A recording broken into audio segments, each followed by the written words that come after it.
हाँ जी, राम राम जी, क्या हालचाल आपके? उम्मीद करता हूँ आप और आपका परिवार ठीक-ठाक होगा।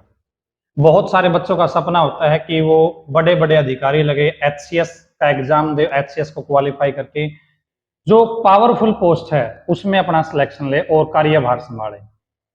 ऐसा ही एक शख्स आज मेरे पास मौजूद है, जिन्होंने अपनी मेहनत के बल पे आज हरियाणा की सबसे पावरफुल पोस्ट है, वो हासिल करी है। मैं पूरे हरियाणा की बात करूं या पूरे इंडिया के ही लोगों ने एग्जाम दिया है एचसीएस का, उसमें फर्स्ट रैंक हासिल करी है। अनिल सर है अपने साथ। अनिल सर, स्वागत है आपका। धन्यवाद, धन्यवाद। सबसे पहले तो सर कॉन्ग्रेचुलेशन, आपको बधाई आपको कि आपने इतना बड़ा काम करके दिखाया है। धन्यवाद, धन्यवाद, बहुत-बहुत धन्यवाद। कैसे हैं सर? हाँ, बढ़िया, बढ़िया एकदम। अच्छा सर, बहुत सारे बच्चे पूछते रहते हैं कि एचसीएस तो एक बहुत बड़ी चीज है, पता नहीं तोप है, शायद हमसे नहीं हो पाएगा। तो आपने ये चीज कैसे हासिल करी? क्या आपने स्टेप उठाए? कब से आपके मन मन के अंदर ये आई कि भाई मैं कर सकता हूँ एचसीएस? मैं अपना इनिशियल बैकग्राउंड से बताता हूँ कि कैसे ये चीज़ चली। तो मैं अलवर राजस्थान से बिलॉन्ग करता हूँ। अलवर डिस्ट्रिक्ट पड़ता है, वहीं पे दूनवास गाँव है, छोटा ही गाँव है। मेरी इनिशियल स्कूलिंग सब गाँव के स्कूल में ही हुई। तो गाँव के स्कूल में इनिशियल स्कूलिंग हुई, उसके बाद 11th-12th मैंने अलवर शहर से केंद्रीय विद्यालय से करी और उसके बाद मैंने फिर बीटेक किया आईआईटी धनबाद से। तो 2013 में मैं कॉलेज से पास आउट हुआ। कॉलेज में जब मैं था तो वहाँ से मेरा इनिशियल मन बना कि मुझे सिविल सर्विसेज की तैयारी करनी है। उससे पहले ऐसा कुछ नहीं था। तो कॉलेज में मैंने अपनी थर्ड ईयर से लगभग मैंने थोड़ा पढ़ना शुरू कर दिया था। तो उसके बाद मैं 2013 में कॉलेज से निकला और उसके बाद मैंने अपनी तैयारी शुरू करी और शुरू के 2 अटेम्प्ट मैंने सिविल सर्विसेज एग्जाम यूपीएससी वाले में दिए, उनमें नहीं हुआ मेरा। तो उसके बाद मैंने फिर अपना प्लान बी जो है तो वो था मेरा कि सीजीएल वाला जो एग्जाम होता है, एसएससी जो कंडक्ट कराता है, वो मैंने दिया 2015 में जो एग्जाम हुआ और मैंने फिर दिसंबर 2016 में सेंट्रल गवर्नमेंट में ज्वाइन किया एज असिस्टेंट सेक्शन ऑफिसर। तो उसके बाद की जो मेरी जो जर्नी रही तैयारी की तो वो जॉब के साथ ही रही। तो ये मेरा बैकग्राउंड है और अच्छा सर, अब सभी को आपकी रैंकिंग दिखाई दे रही है कि आपने फर्स्ट रैंकिंग हासिल करी है। हुँ, हुँ, यहाँ पे कुछ बच्चे ऐसे भी हैं कि वो जानना चाहते हैं कि भाई कितने में से कितने नंबर आपके आए हैं एचसीएस में? हुँ। मार्कशीट जैसे जिस दिन रिजल्ट आया उसी दिन शायद डाल दी थी एचपीएससी ने। तो जो मेंस के मार्क्स हैं, जो प्रीलिम्स तो क्वालीफाइंग होता है एचसीएस वाले एग्जाम में जैसे पता होगा, और मेंस और इंटरव्यू के मार्क्स मिला के अपनी रैंक बनती है फाइनल। तो जो मेंस का जो एग्जाम है वो 600 नंबर का होता है टोटल। उसमें ओके। 200 नंबर का जीएस का पेपर होता है, 200 का ऑप्शनल का पेपर होता है और 100 और 100 की हिंदी इंग्लिश होती है। तो ये 600 नंबर का टोटल मेंस होता ठीक है। है। इसके अलावा 75 नंबर का इंटरव्यू होता है। तो जो मेंस में मेरे 600 जो हैं नंबर, उसमें से मेरे 326.5 मार्क्स हैं और इंटरव्यू में मेरे 46.67 मार्क्स हैं। तो टोटल 373 कुछ मार्क्स हैं। तो ये मार्क्स हैं मेरे। 373 नंबर है आपके 675 में से। जी। ओके। और सर कौन सा अटेम्प्ट था आपका ये? जहाँ तक एचसीएस वाले एग्जाम की बात है, ये मेरा तीसरा अटेम्प्ट था। 2019 में जो एग्जाम हुआ वो मैंने दिया था। तो उसका प्रीलिम्स मेरा क्वालिफाइंग हो गया था, लेकिन मैं मेंस नहीं दे पाया था क्योंकि यूपीएससी का सिविल सर्विसेज वाला एग्जाम उसके काफी पास था और 2019 में 2 ऑप्शनल हुआ करते थे एचसीएस वाले एग्जाम में। ओके। तो उसकी मैं तैयारी नहीं कर पाता सिविल सर्विसेज वाले एग्जाम के साथ, तो उस साल मैंने एचसीएस का मेंस नहीं दिया था। उसके बाद जो एचसीएस 2021 वाला हुआ तो उसमें मेरा फाइनल सिलेक्शन हो गया था। तो उसमें मुझे ट्रैफिक मैनेजर वाली पोस्ट अलोकेट हुई थी, एलाइड में जो होती है। तो ओके। उसके बाद ये मेरा तीसरा अटेम्प्ट था जो एचसीएस एग्जाम 2022 वाला, जिसमें अभी फर्स्ट रैंक आई है। ओके। ओके। तो बैकग्राउंड में आपने बताया कि बहुत ज्यादा मतलब ऐसा बैकग्राउंड नहीं था कि भाई सारी सुख सुविधाएं थी। बिल्कुल। पेरेंट्स आपके क्या काम करते हैं? आप आपके घर में और कौन कौन है जी? हाँ, जैसा मैंने बताया बैकग्राउंड मेरा इनिशियल स्कूलिंग है वो गाँव के स्कूल में हुई और जहाँ तक परिवार की बात है तो जॉइंट फैमिली हमारी। तो ताऊ हैं, पापा हैं, 2 भाई हैं और 7 बुआ हैं मेरी। तो ताऊ, पापा, बुआ उन्होंने अपने इनिशियल जो टाइम है उसमें काफ़ी स्ट्रगल देखा है, दादा-दादी ने भी काफ़ी स्ट्रगल देखा और आर्थिक जहाँ तक आर्थिक हालत की बात है वो पिछले 15-20 साल से ही ठीक हुई है। तो उससे पहले जो पापा रहे, ताऊ रहे, ताई, मम्मी इन सब ने काफ़ी स्ट्रगल देखा है। तो उसके बाद मैंने शुरू की पढ़ाई अपने जैसे बताया मैंने गाँव में ही करी है। तो मेरी किस्मत बहुत अच्छी रही कि मुझे बहुत अच्छे टीचर्स अपनी गवर्नमेंट स्कूल में मिले और मैं बहुत बड़ा एग्जाम्पल हूँ इस चीज़ का कि आप गवर्नमेंट स्कूल में और काफ़ी मुश्किल परिस्थितियों में भी आप अगर लगन आपके अंदर है और आप मेहनत करने के लिए तैयार हैं, एग्ज़ाम निश्चित रूप से बहुत बड़ा है और कंपटीशन काफ़ी टफ है। लेकिन अगर आप में जुनून है, आप लगातार मेहनत करने के लिए, निरंतर मेहनत करने के लिए तैयार हैं, तो आप बिल्कुल ये एग्ज़ाम निकाल सकते हैं। और ये मैं इसका बहुत बड़ा उदाहरण हूँ, क्योंकि मेरी 12th तक सारी स्कूलिंग माने बीच की 2 क्लास छोड़ के, तो मेरी गवर्नमेंट स्कूल्स में ही हुई है। यानी कि गवर्नमेंट स्कूल में भी अच्छी पढ़ाई हो रही है, यदि बिल्कुल। बच्चा खुद पढ़ने वाला हो तो। बिल्कुल, हाँ। और अगर हम ऐसा मानते हैं कि टीचर्स उतना ध्यान नहीं दे रहे हैं, तो ऐसा उससे मैं थोड़ा डिसएग्री इस तरीके से करूँगा कि अगर बच्चा खुद इंटरेस्ट लेने लगे, तो टीचर्स बिल्कुल विलिंग हैं। उनको बिल्कुल। अगर लगता है कि बच्चे इंटरेस्ट नहीं ले रहे हैं, तब उनका इंटरेस्ट थोड़ा लूज़ होता है। अगर बच्चा इंटरेस्ट ले और दिखे, तो स्टूडेंट्स काफ़ी इंटरेस्ट लेते हैं, बिल्कुल। अच्छा अनिल सर, इसका मोटिवेशन कहाँ से मिला आपको कि मुझे इसी लाइन में जाना है? भाई एक तो देश की सेवा करने का जुनून था या पैसा कमाने का जुनून है? हुँ, हुँ। तो इसके बारे में मैं बताता हूँ थोड़ा। जैसे मैंने बताया कि मेरा कॉलेज वाला जो टाइम था, तो वहाँ से मेरी मन बना कि मुझे सिविल सर्विसेज एग्ज़ाम की तैयारी करनी है। और वो जो तैयारी के मेरे शुरू के जो मोटिवेशन थे, वो काफ़ी, अभी मैं सोचता हूँ तो काफ़ी सुपरफिशियल से और बड़े नैरो से मोटिव्स थे कि पावर इतनी मिलती है और बड़ी इज़्ज़त होती है समाज में, और तो वो चीज़ें शुरू में थोड़ी मोटिवेट कर रही थी। लेकिन जब मैं आके तैयारी शुरू करी और जब मैं पढ़ने लगा, तो फिर मेरा मन एकदम बदल गया। कि जैसे तैयारी करते टाइम आप पढ़ेंगे, जैसे आप जो पढ़ रहे हैं, या तो आप उसको सिर्फ एक एग्जाम के पर्पज से पढ़ सकते हैं कि भाई हंगर इंडेक्स है या कोई और इंडेक्स में इंडिया की कितनी रैंक है, आप उसको एक फैक्ट की तरह याद कर सकते हैं, एग्जाम में हो गया। लेकिन अगर आप उसको महसूस करने लगे कि क्या हालात इतने हैं, कि काफी लोग इतनी तकलीफ में हैं, इतने लोग अभी भी क्या गरीबी रेखा से नीचे हैं, माइंड बिल्कुल खुल जाता होगा। हाँ, तो उससे मेरे अंदर बहुत ही एक कहें बहुत डीप ग्रेटिट्यूड वाली फीलिंग, बहुत गहरा घर कर गई मेरे अंदर कि मैं तो बहुत ही किस्मत वाला हूँ कि मुझे इतनी तकलीफ नहीं झेलनी पड़ी। तो उसके बाद एकदम मन बदल गया कि काम करना है और हालात सुधारने हैं, तो उसके बाद वही मोटिवेशन रहा। और काफ़ी लोगों ने मेरे से पूछा कि आप काफ़ी लंबा समय तक आप ये कर पाए, जॉब के साथ भी कर पाए, तो कैसे इतने टाइम तक अपने आप मोटिवेट करके रख पाए आप? तो उसमें मुझे लगता है कि अगर आपके ये मोटिवेशन है कि आपको सही में काम करना है, तो आप निश्चित रूप से मोटिवेट अपने आप को रख सकते हैं। जब एग्ज़ाम में अब जाके फर्स्ट रैंक आई, उससे पहले तो काफ़ी एग्ज़ाम मैंने सिविल सर्विसेज वाले दिए जिसमें नहीं हो रहा था। बिल्कुल। तो उस टाइम पे नहीं होने पे भी मैं बहुत ज़्यादा डिसहार्टन इसलिए नहीं होता था कि लास्ट में अगर मेरा कहीं भी सिलेक्शन एग्ज़ाम में मान लो यहाँ पे एचसीएस या वहाँ नहीं होता है, तब भी काम करने के बहुत तरीके हैं। तो सिर्फ यही एक तरीका नहीं है। निश्चित रूप से ये एक ऐसा एग्ज़ाम है कि जो आपको मैं मानता हूँ काफ़ी लीस्ट मेहनत में आपको बहुत बड़ा प्लेटफ़ॉर्म प्रोवाइड कर देता है। बाकी आप प्लेटफ़ॉर्म से अगर कंपेयर करें कि वहाँ आपको जो मेहनत करनी पड़ेगी, तो वो निश्चित रूप से यहाँ पे है। लेकिन अगर आप सिर्फ काम करने और उस मोटिव से जाएँगे, तो आप मोटिवेटेड भी रह पाएँगे। और अगर इन वर्स्ट केस आपका कहीं सिलेक्शन नहीं होता है, तो काम करने के आपका मोटिवेशन काम करना है, तो तरीके और भी उपलब्ध होंगे, तो आप बहुत डिसहार्टन नहीं होंगे। तो मोटिवेशन, सही मोटिवेशन बहुत ज़रूरी है। अब हम चलते हैं, जब हमने बैकग्राउंड के बारे में जान लिया कि तैयारी कैसे करी आपने, किस तरीके से स्ट्रैटेजी बनाई आपने, रणनीति बनाई और कितना टाइम लगा आपने यहाँ तक पहुँचने में? जैसा कि मैंने बताया 2013 में मैं कॉलेज से पास आउट हुआ। उसके बाद 2013 में ही मैंने कॉलेज से आके दिल्ली में मैं रहने लगा, वहाँ पे मैंने कोचिंग जॉइन कर ली। तो जीएस के लिए जॉइन कर ली, और शुरू के 2-3 अटेम्प्ट में मेरा ऑप्शनल था ज्योग्राफी, तो उसकी भी मैंने कोचिंग करी। तो उसके बाद तो आपने ऑफलाइन कोचिंग ज्वाइन की? हाँ, ऑफलाइन कोचिंग जॉइन की मैंने दिल्ली में। यदि लेकिन आप नाम लेना चाहें तो ले भी सकते हैं, क्योंकि आप हाँ, क्रेडिट देना चाहें, आप जिन गुरुओं से आपका यहाँ तक हाँ, पहुँचे हो। बिल्कुल, बिल्कुल। तो 2013 में जब मैं निकला वहाँ से, तो मैंने जीएस की कोचिंग वाजीराम एंड रवि करके इंस्टीट्यूट है दिल्ली में, तो वहाँ से मैंने कोचिंग करी। और ज्योग्राफी ऑप्शनल मेरा शुरू के 2-3 अटेम्प्ट में था, तो वो मैंने एएलएस करके कोचिंग वहाँ से करी।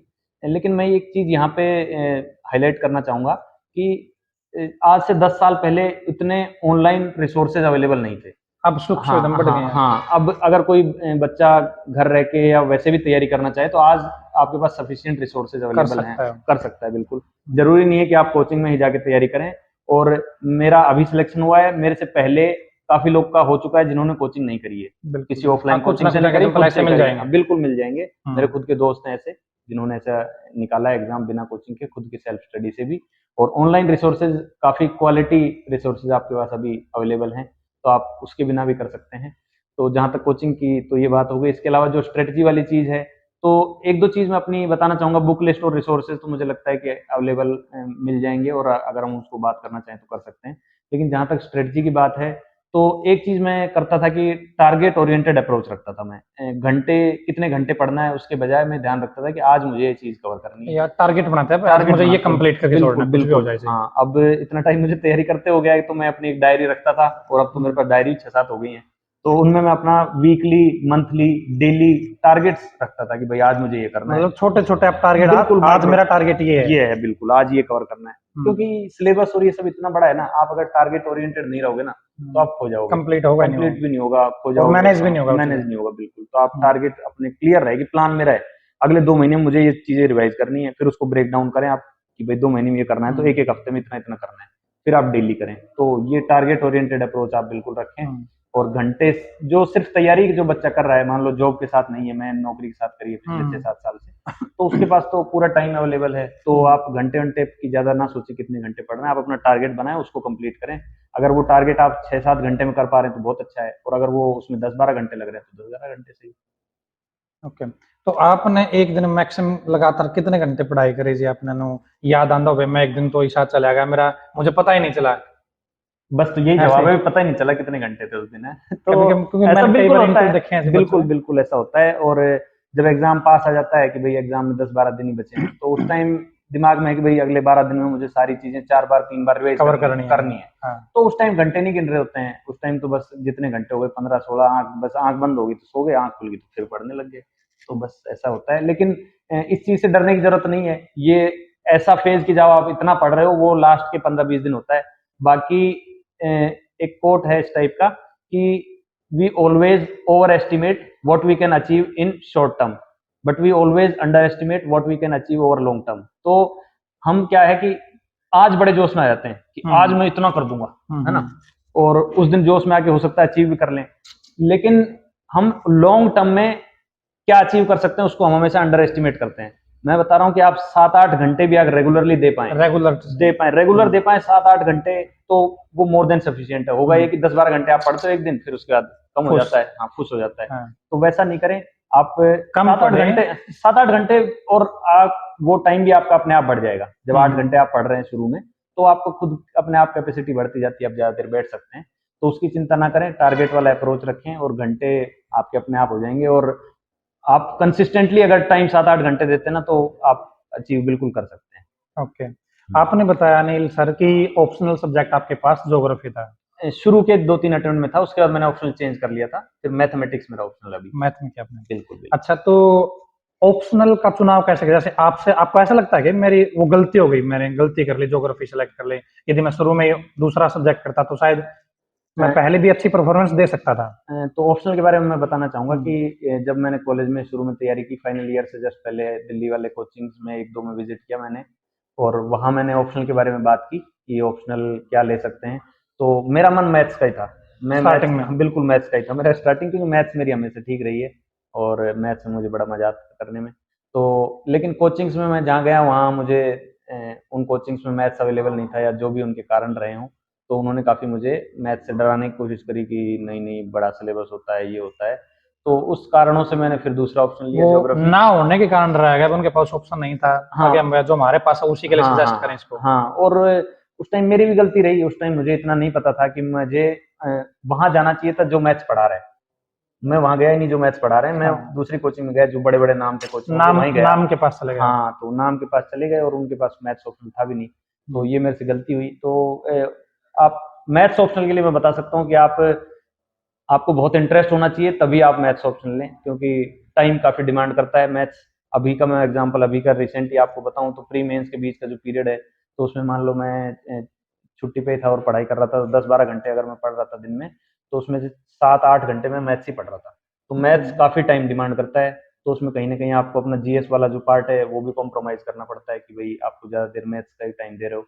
तो और 7-8 घंटे पढ़ रहे हो तो आपको जेन्युइनली उसमें इंटरेस्ट होना चाहिए, तभी आप उतना तभी टाइम कर पाओगे। तभी कर पाओगे। सिलेबस सही में मैथ्स का थोड़ा सा लेंदी है, तो उसमें आपको टाइम ज्यादा देना पड़ेगा, और मैथ्स के लिए आपको इंटरेस्ट होना बहुत जरूरी है। क्या ग्रेजुएशन में वो ऑप्शनल सब्जेक्ट होना जरूरी है, या आप कोई भी सिलेक्ट, जैसे बता रहे हैं 29-30 सब्जेक्ट होते हैं शायद, बिल्कुल बिल्कुल। तो उनमें से हम कोई भी कर सकते हैं ग्रेजुएशन में, हमारा कुछ भी हो? हम्म। तो इसके बारे में मैं बताऊंगा कि जो ह्यूमैनिटीज वाले ऑप्शनल हैं, तो इनको तो काफी लोग लेते हैं, जैसे मैंने खुद ने भी ज्योग्राफी लिया और बाकी लोग भी अपना अलग अलग ऑप्शन लेते हैं और वो उस ऑप्शन से एग्जाम क्वालिफाई कर रहे हैं, साल दर साल कर रहे हैं। लेकिन जहां तक मैथ्स की बात है तो मैथ्स में मैं यही रिकमेंड करूंगा कि आपका बैकग्राउंड मैथ्स का होना चाहिए। कोई और बच्चा अगर मैथ्स लेना चाह रहा है तो उसके लिए मैथ्स मुश्किल होगा, ह्यूमैनिटीज वाला तो आप फिर भी कर सकते हैं। तो मैथ्स तो आपका बैकग्राउंड होना ही चाहिए, तभी आप मैथ्स ऑप्शन ले। ओके, तो आपने मैथ की स्पेशल तैयारी भी कहीं से करी फिर? मैथ्स ऑप्शन मैंने चेंज किया तब मैंने 2016 में जैसे मैंने जॉब ज्वाइन कर लिया था दिसंबर में, तो उससे 1-2 महीने पहले मैंने कोचिंग शुरू की। लेकिन वहाँ कोचिंग का मेरा एक्सपीरियंस बहुत अच्छा नहीं रहा। उन्होंने जो कमिटमेंट किए थे कि इतने टाइम में सिलेबस कवर होगा, ये होगा, वो उन्होंने कमिटमेंट नहीं रखे। तो IMS करके कोचिंग है, तो वहाँ मतलब बहुत अच्छा एक्सपीरियंस मेरा नहीं रहा। कुछ जो डिफिकल्ट चैप्टर्स हैं जैसे मैथ्स वाले ऑप्शन में कुछ 3-4 चैप्टर होते हैं जो फिजिक्स वाले होते हैं, तो उनको उन्होंने कवर भी नहीं कराया।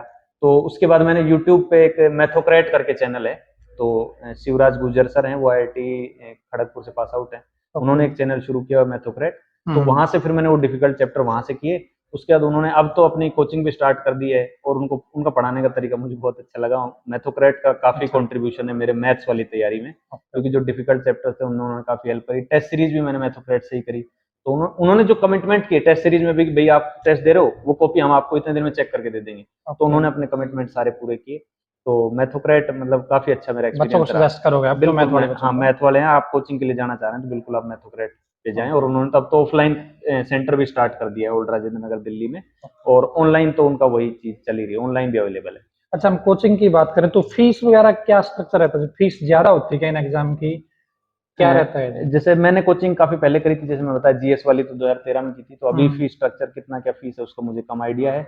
बाकी जहां तक मैथ्स ऑप्शनल की जो है उसमें अभी जो बाकी कोचिंग है वो शायद 60-70 हजार के आसपास उनकी फीस है, और मैथोक्रेट की इसमें भी काफी अफोर्डेबल है, 30-35 हजार में ही है। और उसके अलावा टेस्ट सीरीज जो है बाकी कोचिंग की 16-17 हजार की होती है, तो उनकी 6,500 की कुछ मतलब टेस्ट सीरीज है। तो मैथ्स के लिए तो उनका अफोर्डेबल भी है।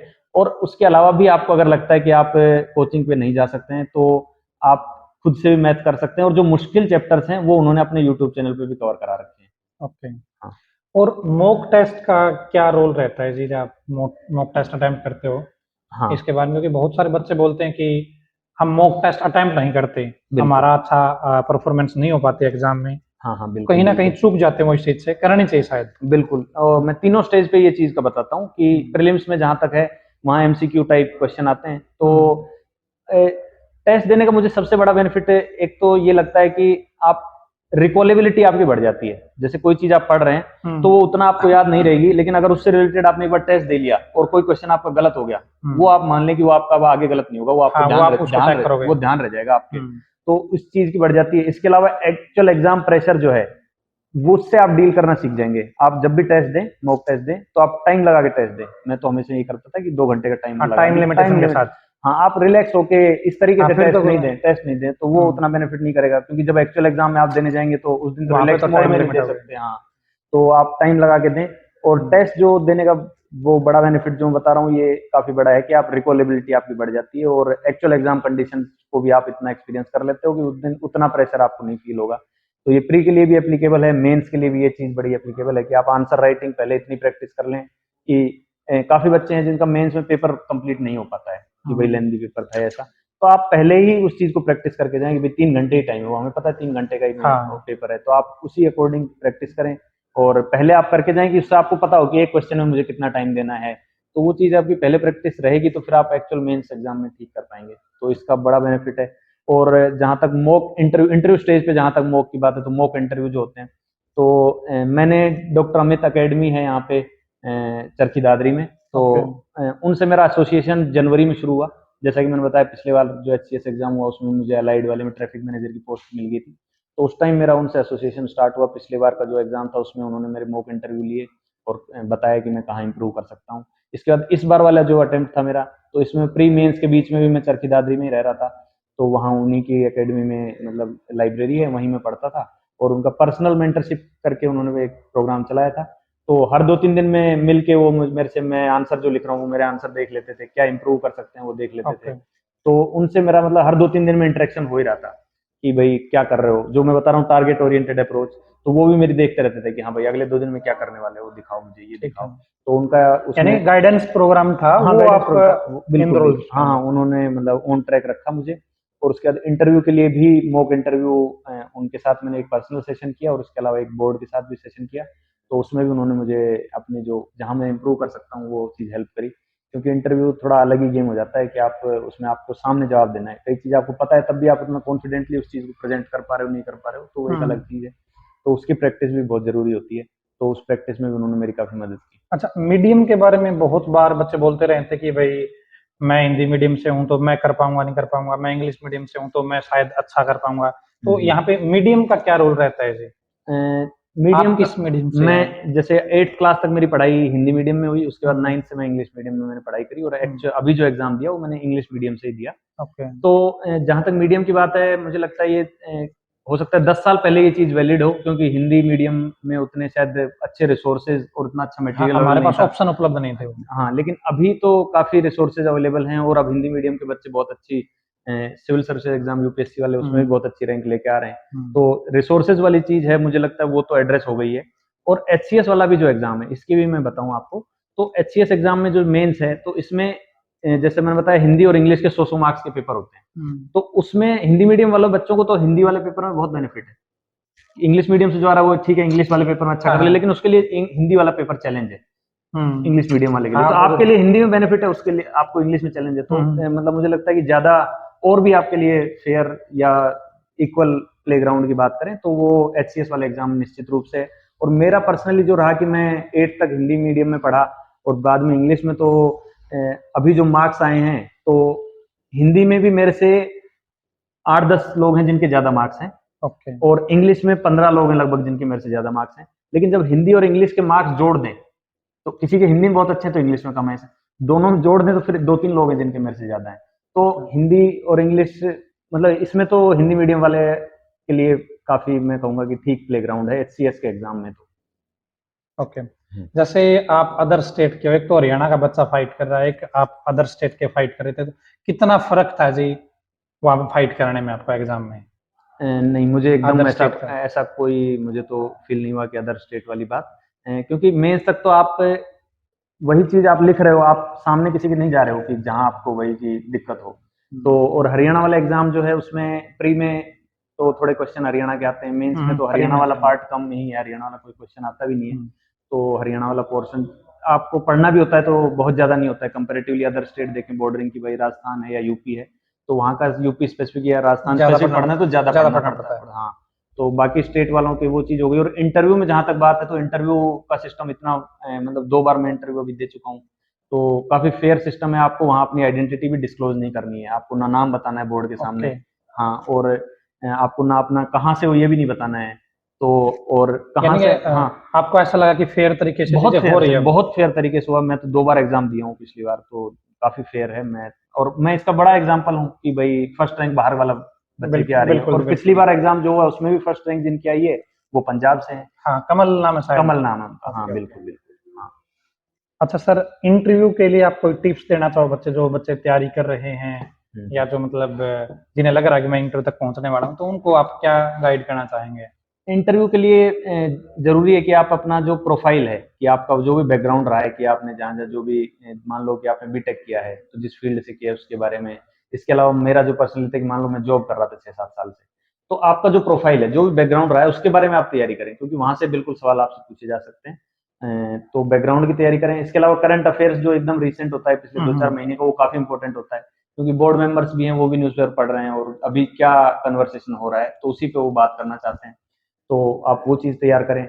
और इसके अलावा इंटरव्यू के लिए जैसा कि मैंने अभी पहले भी बोला कि आपको प्रेजेंट करना होता है कि जब आपको चीज़ हो सकता है पता हो, आप मेंस में उसको बहुत अच्छे से प्रेजेंट कर पा रहे हैं लेकिन किसी आदमी के सामने उतना नहीं कर पा रहे हैं, तो उसके लिए बहुत जरूरी है कि आप मॉक इंटरव्यू की हेल्प लें। तो मॉक इंटरव्यू में आपको जो फीडबैक मिलता है उस पर काम करें। इसके अलावा मिरर प्रैक्टिस भी करते हैं कि भाई शीशे के सामने आप खड़ा होकर कुछ सवाल हैं जिनका आप जवाब देखने की कोशिश करें तो आपको दिख जाएगा कि क्या आप इंप्रूव कर सकते हैं। तो ये सब चीजें हैं, आप ये कर सकते हैं इंटरव्यू के लिए। ओके, वहाँ पे हिंदी में होता है इंग्लिश में इंटरव्यू होता है जी? कैसे बोलते हैं लोग? दोनों ही मीडियम में चलता है, तो मिक्स हाँ चलता है वहाँ मिक्स सा पे? चलता है। और अगर उनको लगता है कि भाई बच्चा हिंदी में ज्यादा कंफर्टेबल है तो फिर हिंदी में भी चलता है, लैंग्वेज की कोई दिक्कत नहीं वहाँ पे कोई इशू नहीं है, है ऐसा? बिल्कुल दिक्कत ओके। नहीं। हाँ। यहाँ पे sir, coaching versus self study हम्म। कौन सी बेटर मानते हो आप जैसे अपने केस हाँ में? हाँ, जैसे कि मैंने बताया कि मैंने कोचिंग की थी वो 10 साल पहले की थी, तो उस टाइम पे जैसा मैंने बताया, उस टाइम इतने ऑनलाइन रिसोर्सेज और वो अवेलेबल नहीं थे। और कोचिंग भी जब आप कर रहे हैं तब भी सेल्फ स्टडी आपको करनी होगी। कोचिंग वाले पढ़ा के भेज देंगे, आप उससे ऐसा नहीं होगा कि उससे ही आप सिर्फ हाँ, एग्जाम आपको क्वालिफाई कर प्रैक्टिस दें। करना पड़ेगा। तो सेल्फ स्टडी तो आपको इन एनी केस करनी ही है, लेकिन कोचिंग लेनी है या फिर नहीं लेनी है तो उसकी जो जहां तक बात है, तो रिसोर्सेज अब काफी अवेलेबल हैं। तो ये काफी पर्सनल डिसीजन होगा कि आप, अफोर्डेबिलिटी भी उसमें एक बहुत बड़ा फैक्टर है। तो लेकिन मैं कह रहा हूँ कि आप, अफोर्डेबल आपको नहीं भी लग रहा तब भी ऑनलाइन रिसोर्सेज और सब इतने अवेलेबल हैं कि आप बिना कोचिंग के निश्चित रूप से कर सकते हैं। और मेरे कई दोस्त हैं जिन्होंने किया है, निश्चित रूप से कर सकते हैं आप सोशल मीडिया के टच में रहते थे या कटे हुए थे इनसे? आप। सोशल मीडिया से मैं काफी टाइम से कटा हुआ ही था। मेरा कहीं कुछ अकाउंट नहीं है फेसबुक आपने और वो बहुत कुछ कुछ नहीं खो दिया जी, आप इतने फेसबुक पे फ्रेंड बना लेते, सहेलियां बना है। लेते जी। नहीं नहीं, वो सब क्या ऐसा बहुत कुछ सारे है जी फ्रेंड सर्कल में? कैसे लोग आपके साथ? फ्रेंड सर्किल जो मेरा है वो, 11th क्लास में मैं जब अलवर पढ़ने गया तब आप हमारा गलत बोलोगे तो ये वीडियो देख लेगा, आपका फ्रेंड सर्कल को नहीं बिठाएंगे जब। तो 11th क्लास में मैं अलवर में गया तो वहाँ हमारा 5 दोस्तों का ग्रुप बना। तो हम 5 दोस्त आज भी वैसे ही हैं। तो वो अच्छा। एक मेरा बहुत बढ़िया फ्रेंड सर्किल है। इसके अलावा मैं दिल्ली में जहाँ रह रहा था तो वहाँ भी मेरे 1-2 दोस्त हैं जो बहुत अच्छे दोस्त हैं। तो ये फ्रेंड सर्किल है मेरा। अच्छा सर, बैलेंस कैसे बनाया जाए? जैसे भाई कोई बच्चा परी की तैयारी करा, उसी टाइम पे उसको मेंस की तैयारी करनी चाहिए या परी क्लियर होने के बाद उसको मेंस के बारे में सोचना चाहिए? ये मैं आपको जैसे एग्जांपल से बताता हूँ कि अभी जैसे मान लो HCS 2024 में होने वाला है, तो उसका एक्सपेक्टेड है कि शायद नोटिफिकेशन कुछ समय में आए। तो अभी एग्जांपल से लें कि मान लिया कि डेट हमारी आ गई कि प्री अप्रैल में होगा, है ना, और मेंस मान लेते हैं अगस्त में या जब भी अगस्त होगा। में। तो आप प्री सिर्फ प्री की तैयारी आप उससे 2-3 महीने पहले शुरू करें। उससे पहले आप मेंस की करें। और प्री मेंस की तैयारी एकदम म्यूचुअली एक्सक्लूसिव नहीं होती है कि एकदम अलग होगी। वो काफी चीजें तो उसी का सब पार्ट है। ओवरलैप ही कर रही हाँ। होती हैं। और जैसे अप्रैल में मान लेते हैं प्री है, तो आप फरवरी मार्च अप्रैल 3 महीने सिर्फ प्री वाली प्रैक्टिस को दे दें। उससे पहले तो आपको मेंस वाली तैयारी है वही करनी होगी। आप ये माने कि प्री क्वालिफाई हो जाएगा तब मैं मेंस की शुरू करूंगा, आप वो टाइम नहीं गेम है से फिर। बाहर हो जाएंगे। उससे पहले आपको करके रखनी होगी। कुछ चीजें हो सकता है जो आप नहीं कवर कर पाए, जरूरी नहीं है कि पूरी तैयारी आपकी कंप्लीट हो रखी हो। लेकिन आप इससे पहले अभी से एग्जाम्पल लें तो 2-3 महीने आप अभी मेंस वाले पार्ट पे फोकस करें। उसके बाद फिर 3 महीने प्री पे पूरा फोकस करें और फिर प्री मेंस के बीच में करें। आपका टारगेट क्या था जी? हरियाणा स्टेट के ऊपर ही मतलब सबसे पावरफुल पोस्ट चाहिए आपको, या फिर आप यूपीएससी में भी बैठ रहे हैं? और टारगेट क्या है मुख्यतः आपका? जैसे कि मैंने बताया, शुरू में मैंने तैयारी जब शुरू की तो मैं यूपीएससी वाला एग्जाम ही दिया, सिविल पहले सर्विसेज आपने का। यूपीएससी अटेम्प्ट हाँ किया? हाँ, वहीं से मैंने तैयारी शुरू करी। और शुरू में उसके बाद मैंने बाकी कोई एग्जाम दिया भी नहीं था, बस सीजीएल वाला एक एग्जाम दिया, जॉब हो गई। उसके साथ में सिविल सर्विसेज वाला एग्जाम दे रहा था लगातार। और हरियाणा वाला भी मैंने 2019 में ही देना शुरू किया। तो वहां था टारगेट। और उसके अलावा टारगेट जैसे मैंने बताया कि जो आप शुरू में पूछ रहे थे कि मोटिवेशन कहाँ से आता है, तो जो टारगेट था वो काम करना था। कि ये एग्जाम आपको प्लेटफॉर्म प्रोवाइड करता है कि आप जाके काम कर सकते हो। तो टारगेट हमेशा काम करना था। फर्स्ट रैंक यहाँ आ जाए, फर्स्ट रैंक कोई मायने नहीं रखती अगर कल जाकर मैं अपनी ड्यूटी के साथ, मतलब हाँ उसके साथ जस्टिस अगर नहीं करता हूँ तो फिर इस रैंक का कोई मायने नहीं है। तो जो टारगेट है वो काम करना है। ये एग्जाम तो उसके लिए, वहां पहुंचाने के लिए एक सीढ़ी आपने है। किसी और स्टेट का पीसीएस भी दिया है जी? मैंने बीच में एक बार राजस्थान का दिया था। तो राजस्थान वाले में जैसे मैंने बताया कि वहाँ राजस्थान स्पेसिफिक काफी हो जाता है वहाँ और के एक्चुअली पूछा भी जाता है काफी। तो वो मैं तैयार नहीं कर पाया था, तो मैं राजस्थान का मैंने नहीं दिया। इसके अलावा मैंने यूपी वाला दिया था। तो यूपी वाले में मैं 2022 वाले में इंटरव्यू दिया था, लेकिन उसमें फाइनल सिलेक्शन नहीं हो पाया था। ओके। जो नए बच्चे 2024 में बैठना चाहते हैं उनके लिए आप क्या संदेश या क्या मैसेज या क्या गाइड करना चाहेंगे उनके, ताकि उनको भाई जिंदगी भर याद रहे कि कभी हम अनिल सर ने हमें गाइड किया था और वहां से हमने एक बात निकाली थी जो आज हमारे काम आई?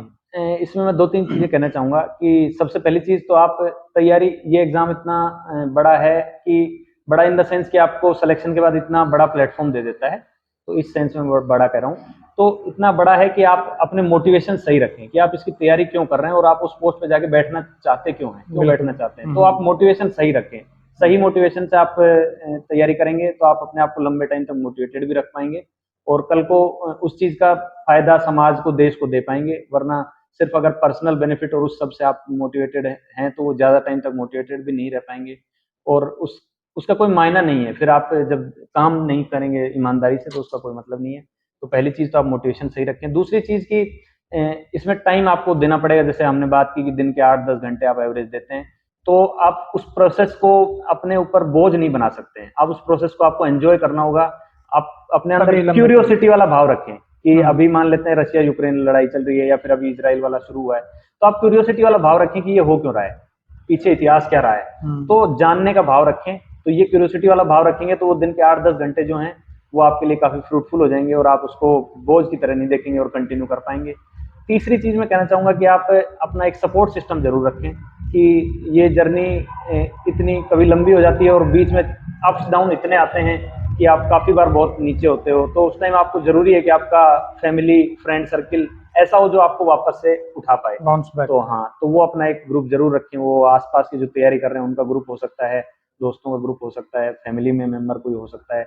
ये भी नहीं है तो आप कोई बुक्स आप ऐसी पढ़ सकते हैं मोटिवेटिंग, जो भाई बहुत बड़े हमारे यहाँ लोग हुए हैं जो इतिहास में, तो उनके जीवन से आप प्रेरणा ले सकते हैं। तो एक सपोर्ट सिस्टम जो आपको जब नीचे होंगे, और निश्चित रूप से आप नीचे होंगे, ऐसा कोई हाँ, नहीं कभी है, ना कभी फेल बिल्कुल जरूर आएगा वो। बिल्कुल नीचे आएंगे। पहले अटेम्प्ट में जिनका सिलेक्शन हुआ है वो भी नीचे हुए हैं क्योंकि उन्होंने टेस्ट दिए हैं, टेस्ट में नहीं अच्छे नंबर आ रहे हैं, है ना, तो उन्होंने भी डाउन देखा है, तो उस टाइम पे उठना पड़ता है, तो उसके लिए वो बहुत जरूरी है। और फाइनली लास्ट बात मैं कहूंगा कि आप इस तैयारी में जब जा रहे हैं तो 1-2 अटेम्प्ट आप दे लेते हैं, उसके बाद एक प्लान बी जरूर रखें क्योंकि काफी टफ कंपटीशन है और एग्जाम का नेचर स्पेशली यूपीएससी वाले का पिछले 2-3 साल से काफी अनप्रिडिक्टेबल सा हो गया है। जो बच्चे इंटरव्यू या फाइनल सिलेक्शन ले चुके हैं उनका अगली बार प्री भी नहीं हुआ, तो ये काफी अनप्रिडिक्टेबल सा गेम है, तो आप प्लान बी जरूर रखें और उसके बाद फिर जॉब के साथ आप करें शुरू के, जब आपकी तैयारी हो चुकी हो 1-2 अटेम्प्ट के बाद, तो प्लान बी जरूर रखें, वो काफी इंपॉर्टेंट अच्छा सर, एक तो करंट अफेयर के बारे में बच्चों के सवाल आ रहे हैं, है। करंट अफेयर कहाँ से पढ़नी चाहिए, क्योंकि आजकल मार्केट में वैसे किताब देखे तो भरी पड़ी है जी, समझ में नहीं आ रहा कि किसका कंटेंट दूसरे से बेटर है। जी, जी। तो जो पर्सनली मेरा मानना है और जो मैंने किया है, तो करंट अफेयर्स मैंने विजन आईएएस करके कोचिंग है, उनकी मंथली मैगजीन आती है, तो पिछले 5-6 साल से मैं तो वही रेगुलरली पढ़ रहा था, तो मेरा सिर्फ सोर्स वही है। और उसके अलावा न्यूज़पेपर मैं डेली पढ़ता हूँ, न्यूज़पेपर मतलब मैं स्किप एकदम नहीं करता हूँ। अगर पिछले 5-10 दिन का भी मेरा स्किप हो गया था, टाइम ही नहीं मिल रहा था, तो कल जाके मैं सारा पढ़ लिया फिर 10 दिन का पेपर, तो पेपर मैं जरूर पढ़ता हूँ। और पेपर जैसे कि मैंने कहा, मोटिवेशन अगर आपका काम करना है कि मुझे काम करना है, तो सिर्फ एग्जाम मोटिवेशन नहीं हो सकता है। आपका काम करना है तो आपको आसपास हो क्या रहा है वो पता होना चाहिए, वो न्यूज़पेपर से पता चलेगा। तो जैसे कि मैं अभी पिछले 3-4 महीने से दादरी में था, तो फिर मैं लोकल न्यूज़पेपर पढ़ने लगा कि आसपास के क्या मुद्दे हैं वो जानने हैं मुझे। तो आप न्यूज़पेपर निश्चित रूप से पढ़ें और उसमें समय हो सकता है आप अपने हिसाब से दें कि 15-20 मिनट या आधा घंटा ही दे रहे हैं और बाद में उसको सप्लीमेंट कर रहे हैं मंथली मैगजीन से, तो वो आप कर सकते हैं। और मेरा सोर्स जो है न्यूज़पेपर प्लस मंथली मैगजीन ही रहा ओके। करंट अफेयर्स के लिए। वैसे हम बोल रहे थे कि अप डाउन आते रहेंगे हमारे लेवल में, तो आपके साथ भी ऐसा हुआ जी कि आपको लगा यार मैं तो बिल्कुल। बिल्कुल, मैं तो जैसे मैं बता रहा हूँ कि 2013 में कॉलेज से पास आउट हुआ और अब जाके फाइनल सिलेक्शन हुआ, 10 साल हो गए, तो मैं तो डाउन ही डाउन काफी रहा हूँ, तो काफी बार डाउन आए बस हैं। आपने हार नहीं मानी। हाँ, बस वही है कि मोटिवेशन ठीक था कि काम करना है, तो इसलिए मैं वापस उठा पाया। और मेरा सपोर्ट सिस्टम बहुत अच्छा था कि मेरे परिवार ने, पापा हैं मेरे, तो वो हमेशा मुझे कभी उन्होंने ऐसा बोझ जैसा नहीं दिया कि इस एग्जाम की तैयारी कर रहे हो तो करना है।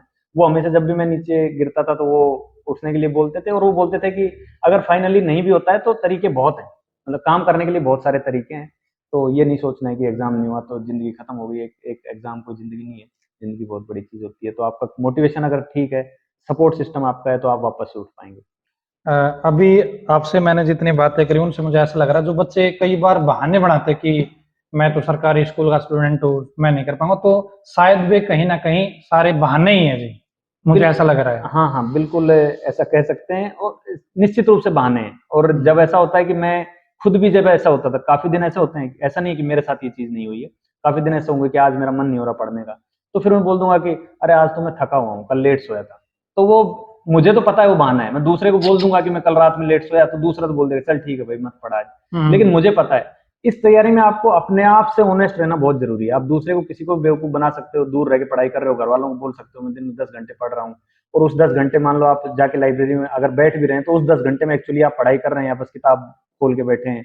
तो अपने आप से ऑनेस्ट रहना बहुत जरूरी है। अपने आप से अगर ऑनेस्ट नहीं है तो फिर बहुत मुश्किल है। तो अनिल सर का बहुत बहुत धन्यवाद, और एक बार फिर से कॉन्ग्रेचुलेसन अनिल सर को इतनी बड़ी अचीवमेंट प्राप्त करने के लिए। और अब शायद आपको बहाने नहीं बनाने हैं, एक आम घर का बच्चा भी यदि उस पोस्ट तक जा सकता है, उस लेवल तक जा सकता है, तो आप भी जा सकते हैं। आप सरकारी स्कूल में पढ़ते हैं तो ये ऐसा छोड़ दीजिए कि मैं सरकारी स्कूल का स्टूडेंट, सरकारी स्कूलों में भी आजकल बहुत अच्छे तरीके से पढ़ाई हो रही है, और गांव के हैं तो भी कोई बड़ी बात नहीं है। अनिल सर आपके सामने एग्जाम्पल है सारी चीजों के। तो आज से अभी से अपनी तैयारी शुरू कर दीजिए। ये वीडियो आपने यहाँ तक देखी, आप सभी का बहुत बहुत धन्यवाद। भगवान करे आप सभी का समय शुभ रहे। Thank you sir. थैंक